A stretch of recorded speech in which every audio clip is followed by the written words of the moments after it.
राजा शांतनु का कुमारी सत्यवती से विवाह वर्णन। पुनः 4 वर्ष बाद राजा शांतनु शिकार खेलते हुए यमुना के तट पर पहुंच गए। यमुना के तट पर देवरूपसी एक कन्या ने अपने शरीर से दशों दिशाओं में सुगंध की मधुरता से वहां के वातावरण को सुवासित किया हुआ था।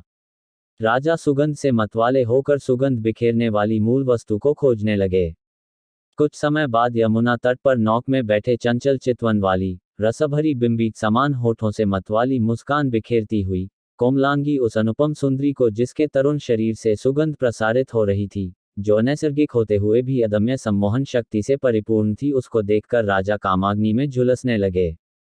राजा ने सुंदरी की प्राप्ति हेतु व्याकुल होकर पूछा, सुंदरी, तुम कौन हो? मैं राजा शांतनु हूँ, तथा तुम्हें मैं परिण्य कर अपनी रानी बनाना चाहता हूँ।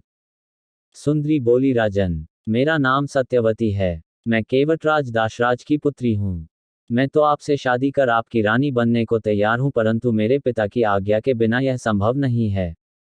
राजा ने कन्या प्राप्ति की इच्छा से केवट दाशराज से अति शीघ्र मिलकर सत्यवती से अपना विवाह कर देने के लिए अभिवादन करते हुए प्रार्थना की। दाशराज ने कहा, हे राजन, अपनी पुत्री का आपके साथ विवाह करके हमें खुशी ही होगी, परंतु एक शर्त है। वह यह है कि इस लड़की के गर्भ से जो पुत्र उत्पन्न होगा वही आपके पश्चात आपके राज्य का उत्तराधिकारी होगा।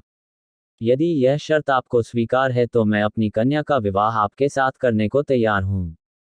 यह सुनकर राजा आश्चर्यचकित हो बोले कि राज सिंहासन पर तो देवव्रत का अधिकार है। केवटराज बोले, महाराज आप जैसा सोचें, मेरी तो यही शर्त है। आखिर मेरा भी तो अपनी पुत्री के सुरक्षित भविष्य को सोचने का कर्तव्य है। राजा शांतनु मौन होकर राजधानी वापस आ गए और दिन रात चिंतित व खिन्नमन रहने के कारण उनका शरीर जर्जर हो गया। पिता की शारीरिक क्षीणता तथा मनोदशा की खिन्नता देखकर देवव्रत चिंतित हो उठे और इसका कारण जानने का यत्न करने लगे। देवव्रत ने इसका कारण अपने मंत्रियों से पूछा। मंत्रीगणों ने बताया कि हे राजन, आपके पिता केवटराज की पुत्री सत्यवती से विवाह करना चाहते हैं।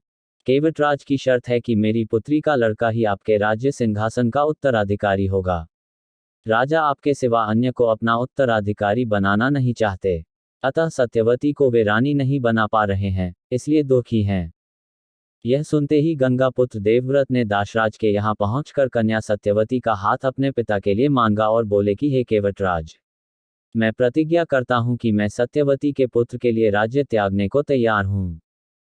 केवटराज बोले, ऐसा आप जैसा महापुरुष व्यक्ति ही कर सकता है, इसमें हमें जरा भी संशय नहीं है, परंतु आपका विवाह होने पर संतान होगी, उसी से मुझे भय है कि शायद वे इसके पुत्र से राज्य के लिए लड़ें।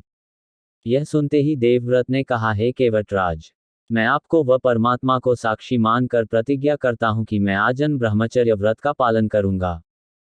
केवटराज ने देवव्रत की प्रतिज्ञा सुनकर अति प्रफुल्लित मन से अपनी कन्या को देवव्रत के सुपुर्द कर दिया। देवव्रत की इस भीषण प्रतिज्ञा के व्रत से खुश होकर देवताओं ने उन पर आकाश से फूल बरसाते हुए आकाशवाणी की कि तुमने भीष्म व्रत किया है, इसलिए अब से तुम्हारा नाम भीष्म प्रसिद्ध होगा। देवव्रत योजनगंधा सत्यवती को अपने रथ में बैठाकर पिता के पास आए और सारी कथा सुनाते हुए उन्हें कन्या को समर्पित कर दिया।